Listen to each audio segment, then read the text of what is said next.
Salut.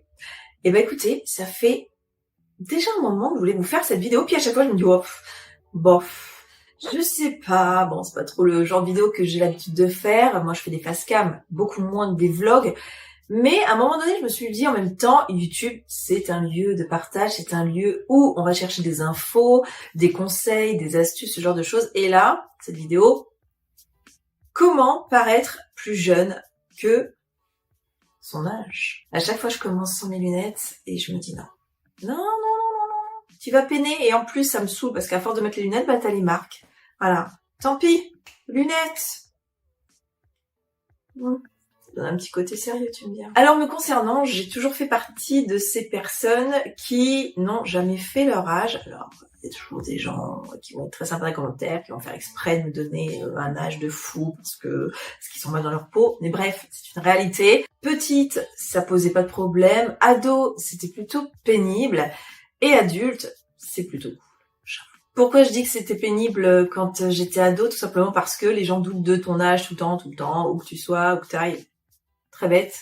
Tu dois aller au casino, ta carte d'identité, on te croit pas, en boîte de nuit, ce genre de choses, même si j'étais pas une adepte des boîtes de nuit du tout, même casino, j'y allais pas beaucoup, mais bon, bref. Mon médecin m'a toujours dit, c'était pas le même médecin que j'ai aujourd'hui, que j'avais une croissance différente, peut-être par rapport au fait qu'à ma naissance, j'ai été exsanguinée, peut-être.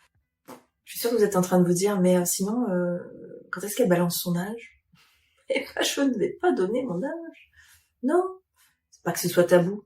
Pas du tout. Mais alors pas du tout. Je donne mon âge très facilement dans la vie. Quand je dis dans la vie, quand je suis chez quelqu'un, mais il y a aucun souci. Mais dans ce milieu qui est YouTube, j'avais déjà expliqué, je crois, dans une FAQ, on évite. Moi, ça m'a déjà porté préjudice, ce qui est très très con, très très con. Tout ça pour dire que j'ai quelques petites astuces pour paraître plus jeune. Alors, ces petites astuces ne peuvent peut-être pas s'appliquer à tous, parce que c'est une question également de morphologie. Je vais commencer tout simplement par le port de... Non, pas de casquette. Là, tu peux cacher ton visage.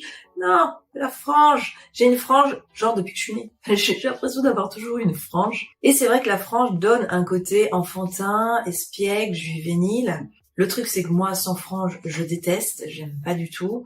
C'est vrai que ça donne beaucoup plus de caractère, ça dégage le visage, d'autant plus que moi j'ai des lunettes. Mais voilà, la frange, ça fait partie de moi, de qui je suis. Et le petit plus, c'est que c'est vrai que ça donne un petit côté rajeunissant à la chose qui n'est pas négligeable. Donc si vous en avez la possibilité, testez. Deuxièmement, et je pense que c'est une évidence, c'est la façon dans laquelle les pièces que vous utilisez pour vous habiller. Ça veut pas dire qu'il faut vous habiller en teenager alors que vous avez 40, 50 ans, 60 ans, mais vous pouvez utiliser des pièces fortes. Par exemple, ce pull est intemporel, c'est un super drag que j'avais eu chez Intersport. Bien évidemment, il faut connaître sa morpho, ce qui te va, ce qui te va pas, mais le jean aussi, est très important.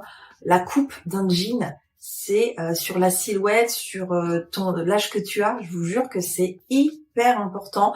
Il y a tellement de coupes, il y a les slims, il y a les bottes côtes, il y a les coupes droites, il y a les coupes évasées, il y a tout. Je crois qu'il y a pas mal de choses sur internet, enfin c'est même pas je crois, il y a pour vous aider justement, est-ce que vous êtes plutôt en X, en V, rond, long, plus large d'ici, large de là, bref, en fonction de ça, vous allez voir un petit peu les jeans et les formes qui vous vont, puis après je vous conseille bien évidemment d'aller en magasin et d'essayer. Il y a plein de petits détails comme ça vestimentaires qui, c'est tout bête, hein, mais c'est peut-être un effet d'optique, rajoute un truc et vous fait paraître beaucoup plus jeune. Vos cheveux. La coupe de cheveux, pour moi, ça fait partie du top 3, évidemment. Il y a des coupes de cheveux sur des nanas de 25 ans, mais tu lui en donnes 50. Et ça va pas du tout. Après, c'est moi.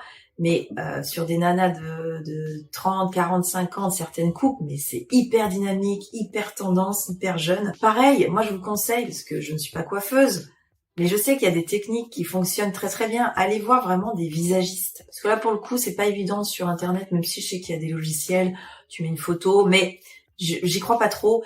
Vraiment, le mieux, c'est d'aller voir un visagiste. Il y en a. Pas dans toutes les villes, mais essayez de cibler une grande ville à côté de chez vous. Prenez le temps, que ce soit en termes de couleur. On sait très bien qu'une couleur très foncée même sur une jeune de 20 ans, va la vieillir beaucoup. Alors que le blond a tendance quand même, je trouve, à illuminer, à rajeunir. Alors, ça dépend également du blond, hein. T'as des blonds platines sur quelqu'un de 50 ans. Ah, c'est pas de super goût, surtout quand les cheveux sont très longs, on est d'accord. Mais une coupe très courte, blonde platine sur une nana de 50 ans, c'est hyper moderne. Il y a tellement de facteurs à prendre en compte. Les choses qui trahissent, bien évidemment, c'est les yeux tombants, le contour de l'œil, même si t'as des cernes hein, à tout âge, on est d'accord. Ton cou, tes mains, donc les taches de vieillesse, les rides, les ridules. Là, c'est sûr que le cou, ça trahit aussi pas mal. Moi, c'est vrai que j'hydrate à fond, matin et soir. Les mains, moins, c'est pas bien.